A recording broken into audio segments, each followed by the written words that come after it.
You're listening to Bynon's Toronto Weekend with Arlene Bynon on AM 640 Toronto Radio. It's 4:39. Good afternoon and welcome back. I'm Arlene Bynon. For people in their 20s or early 30s, most people think they're out in a bar drinking good old beer or maybe a rum and coke or something, but it seems that the classiness of wine has drawn at least some people's attention. We are going to chat with the founders of the iYellow Wine Club, which is a club which kind of focuses its attention on 20-somethings, and they'll let 30-somethings in there too. Or 40-somethings. Anybody can come in. Anyone. But we don't discriminate. That's the difference of it all. I would like to welcome Angela, iYellow, and Paxton Allwell. Welcome to the show. Thanks for having us. Yeah. Okay, Angela, off the top, I mean, how did you get involved in this? I mean, what was it? It's kind of outside your demographic, isn't it? It is quite interesting, actually. Well, I sort of grew up in Niagara wine country and worked some time at Vineland Estates, sometimes at Peller Estates, and the wine industry, you could say, put me through school. I worked full-time to, pay the bills at Brock and moved to Toronto and, was all gung-ho about getting into media and realized, I really miss this wine stuff I've been in for so long. So, and due to the fact that I spent quite a bit of time there, a good 8 years in Niagara in the wine industry, I knew had a fair background of wine knowledge behind me.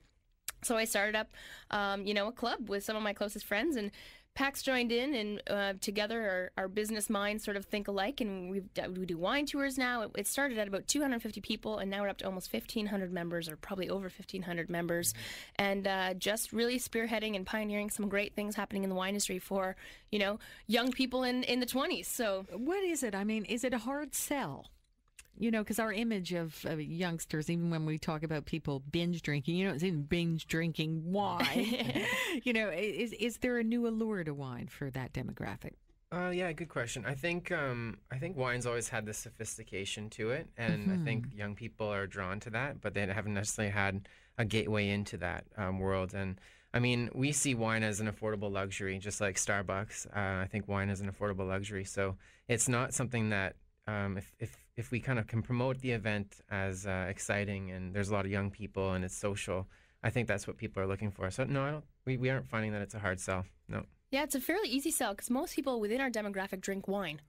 So it's very interesting because, as we've sort of seen this whole liquor movement away from beer and moving into wine, all the research tells us that people are drinking more and more wine and becoming avid wine drinkers, daily wine drinkers, enjoying a glass of wine with lunch, with dinner, this more sort of European feel. And we're finding that it's, giving us momentum because what we're doing is exactly that. We're transforming wine from this classy sophistication, nose up in the air type of image to something that's more down to earth, local, fun, friendly, and knowledgeable. You can be knowledgeable about it. It can be very intimidating, wine, yes. Can't it? Is that what people are doing? So you're educating people about wine.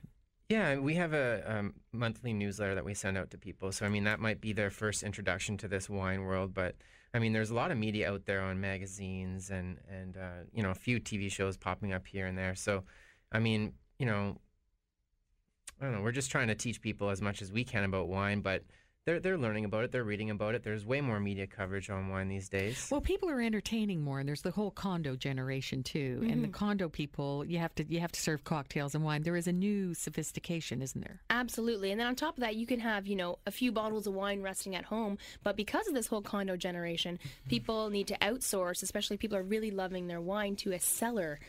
So we do a lot of our events at the Fine Wine Reserve down at King and Spadina, which is an underground wine cellar that, you pay by monthly for, but it's a really cool world, of wine. And we tend to not dumb it down. We bring out the highlights of wine and we teach those highlights. And I think people, enjoy that. So you also teach the testing and the tasting. And we do tutor tastings, yeah. We're actually spearheading into doing a little bit of corporate tastings and corporate tours as well. So we do, tours to Niagara, and then also, we could do like a naked wine tasting party where we come in and you taste all the wine blind, and you get to train your palate and have fun learning about, what makes a Merlot, or a Pinot Noir, or a Pinot Grigio, a Pinot Grigio.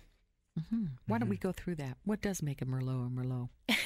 A lot of people don't realize the names stand for the grapes. Absolutely, yeah. And the weirdest thing, too, about labels, wine labels, that some of the labels don't even have the grape on them. So a lot of the old world, France and Italy, their wine labels don't actually say, this is a Merlot or this is a Meritage blend. Because people know it's a Côte de Rhône, and you have to figure it out.